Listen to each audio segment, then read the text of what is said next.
আসসালামু আলাইকুম রহমতুল্লাহ। দর্শক, আশা করি সবাই আল্লাহ রহমতে ভালো আছেন। আর একটি নতুন ভিডিও নিয়ে আবারও চলে আসলাম আপনাদের মাঝে। আজকের ভিডিওতে আমরা কথা বলবো যাদের ট্রাস্ট ব্যাংকে অ্যাকাউন্ট আছে। আপনি যদি ট্রাস্ট ব্যাংকের ট্রাস্ট মানি অ্যাপসটি ব্যবহার করে থাকেন, কোনো কারণে ইউজার পাসওয়ার্ড ভুলে গিয়েছেন, তো আপনার জন্য আজকের এই ভিডিওটি খুবই গুরুত্বপূর্ণ। তাই ভিডিওটি একেবারে শেষ পর্যন্ত আমাদের সাথে দেখতে থাকুন।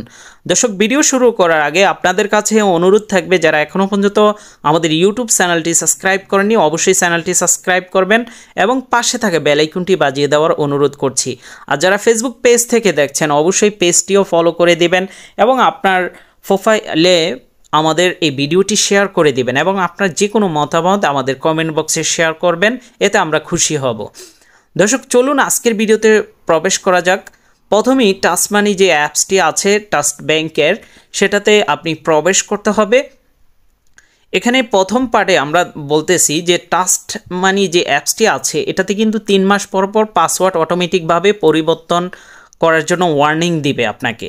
দেখুন, আমি যখন এখন ফিঙ্গারপ্রিন্ট দিয়ে বা আপনার পাসওয়ার্ড দিয়ে আপনি যখন লগ ইন করবেন, 3 মাস হয়ে গেলে এরকম পাসওয়ার্ড পরিবর্তনের জন্য আপনাকে অপশনে নিয়ে যাবে চেঞ্জিং পাসওয়ার্ড, মানে এক্সপায়ার হয়ে গেছে। এটা কিন্তু 90 দিন থাকে। এটা বাংলাদেশের বিভিন্ন ব্যাংকে আছে। তো আপনার আমরা এখন উপরের ঘরে আমাদের পুরাতন যে পাসওয়ার্ডটি দিয়ে এতদিন লগ ইন করেছি সেই পাসওয়ার্ডটি দিয়ে দেবো এবং নতুন পাসওয়ার্ড এখানে যদি আমরা সেভ করি, নিউ পাসওয়ার্ড এবং কনফার্ম পাসওয়ার্ড এই দুই করে সেম নতুন আপনার পছন্দ মতো ক্যাপিটাল লেটার, স্মল লেটার এবং স্পেশাল ক্যারেক্টার সহকারে সংখ্যা সহকারে একটি পাসওয়ার্ড দিতে হবে, সেটা আপনারা জানেন। এখানে যদি আমরা কনফার্ম করি, সাবমিট অপশনে দেওয়ার পর কনফার্ম করলে দেখতে পাচ্ছেন একটি ওয়ার্নিং আছে। তো আমরা কিভাবে এই সলিউশনটা দিতে পারবো, অথবা যারা পাসওয়ার্ড ভুলে গেছেন বা ইউজার আইডি ভুলে গিয়েছেন তাদের জন্য আজকের এই সেম প্রসেস। এখন একটা তো অলরেডি আলোচনা করেই ফেললাম, এখন যারা ভুলে গেছেন তাদের জন্য সেম প্রসেসেই আপনারা কাজগুলো করে নিতে পারবেন।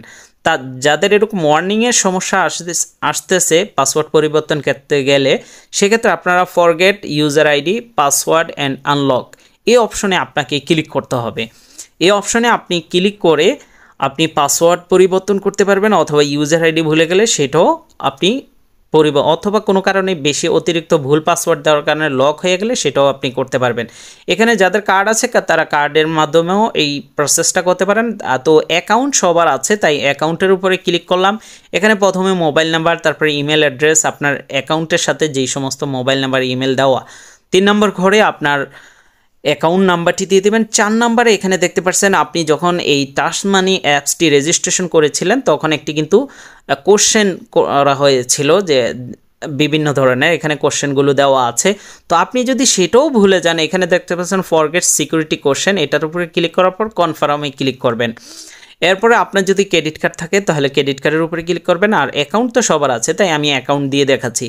যদি কোনো কারণে সিকিউরিটি কোশ্চেনটা আপনি ভুলে যান, আমাদের মনে আছে আর আপনার মনে থাকলে তো সেটা ফরগেট করার দরকার নেই। প্রথমে আমরা আমাদের মোবাইল নাম্বারটি দিয়ে দিচ্ছি যেটি আমাদের অ্যাকাউন্টের সাথে, এবং ইমেল অ্যাড্রেস এবং অ্যাকাউন্ট নাম্বার 3 নম্বর ঘরে, এবং আমরা লাস্ট এই ঘরে সিকিউরিটি অ্যান্সারের অপশনে আমরা যেই ইয়ারটি দিয়ে সিকিউরিটি অ্যান্সার আছে আমাদের সেটা দিয়ে দেবো। আর এখানে SMS আপনি মোবাইলের মাধ্যমে নেবেন না ইমেলের মাধ্যমে নেবেন। যারা প্রবাস থেকে দেখছেন, আপনার যদি সিম রোমিং করা না থাকে আপনি ইমেলের মাধ্যমেও নিতে পারবেন। এটা কিন্তু খুবই সুন্দর একটি সিস্টেম, মানে এটা গ্রাহকের পছন্দ অনুযায়ী OTP নেওয়া যায়। দেখতে পাচ্ছেন আমাদের সিম রোমিং থাকার কারণে OTP কিন্তু সাথে সাথে চলে আসছে। এবার দেখতে পাচ্ছেন আমাদের ইয়ারটা কিন্তু ফরগেট করে দেওয়া হয়েছে। এখন কিন্তু অলরেডি একটি পাসওয়ার্ডে চলে আসছে, দেখতে পাচ্ছেন SMS এর মাধ্যমে কিন্তু পাসওয়ার্ডটি দিয়ে দিয়েছে এবং আপনার ইউজার আইডিটিও দিয়ে দিয়েছে। খুবই সুন্দর সিস্টেম কিন্তু, যেটা অন্যান্য ব্যাংকে খুবই হ্যাসেলপূর্ণ। এরপরে আপনারা যে ওয়ান টাইম পাসওয়ার্ডটি দেওয়া হয়েছে সেটা দিয়ে এবং ইউজার আইডিটি দিয়ে লগ ইন অপশনে ক্লিক করবেন। ক্লিক করার পর প্রথমে এই যে মাত্র দেখতে পারলেন আমাদেরকে একটা SMS দেওয়া হয়েছে, পাসওয়ার্ড দেওয়া হয়েছে, সেটা প্রথম করে দিবেন। এরপরে দ্বিতীয় নিউ পাসওয়ার্ড এবং কনফার্ম পাসওয়ার্ডটি কিভাবে দিবেন, নিচে কিন্তু এখানে একটা মোটামুটি দেওয়া আছে। অবশ্যই আপনার ABCটি বড় হাতের, ছোট হাতের এবং সংখ্যা সাথে এবং স্পেশাল ক্যারেক্টার সহকারে এই পাসওয়ার্ডটা ক্রিয়েট করতে হবে। সর্বনিম্ন এই পাসওয়ার্ডের সংখ্যা আপনি 8 সংখ্যা উপরে 12 সংখ্যার মতো দিতে পারেন, ম্যাক্সিমাম 8 সংখ্যার মতো পাসওয়ার্ডটা হইতে হবে। আমরা একটা ডেমো পারপাস এখানে দেখিয়ে দিচ্ছি, এটা আপনার দিতে হবে না, এটা জাস্ট আমরা দেখাইছি এই ধরনের এইভাবে পাসওয়ার্ডটা ক্রিয়েট করতে হবে। সাবমিট অপশানে দিয়ে কনফার্ম দিবেন, দেখতে পাচ্ছেন সাকসেসফুলভাবে আমরা যেই পাসওয়ার্ডটি নতুন দিয়েছি সেটা অটোমেটিকভাবে কিন্তু এবার নিয়ে নিয়েছে। আগেরবার কিন্তু আমরা পাসওয়ার্ড পরিবর্তন করতে গেছি ওল্ড পাসওয়ার্ড দিয়ে, সেক্ষেত্রে নেয় নেই। এবার আপনি যে মাত্র পাসওয়ার্ডটি ক্রিয়েট করেছেন সেটা দিবেন, আর উপরে তো ইউজার দেওয়াই আছে। সিকিউরিটি পারপাসে এগুলো আমরা অনেক কিছু হাইড রেখেছি, সেটা আমরা বুঝে নেওয়ার চেষ্টা করবেন। লগ ইন অপশানে ক্লিক করবেন। লগ ইনে ক্লিক করার পরেই দেখতে পাচ্ছেন আমরা কিন্তু খুব সুন্দরভাবে হোম পেজে লগ ইন করতে পেরেছি এবং সমস্ত ধরনের ট্রানজ্যাকশনগুলো কিন্তু আমরা সুন্দরভাবে করতে পারবো।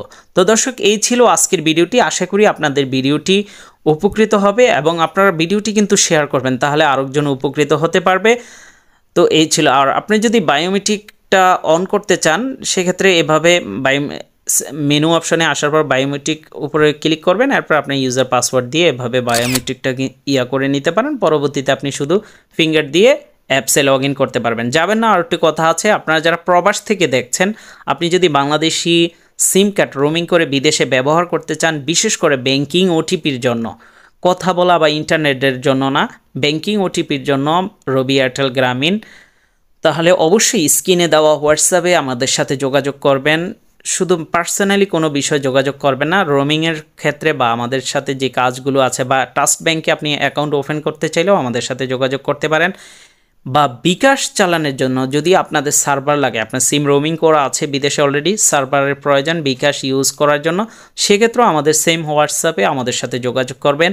আজকের মতো এখানেই বিদায় নিচ্ছি, আবারও অন্য কোনো ভিডিওতে আপনাদের সাথে কথা হবে।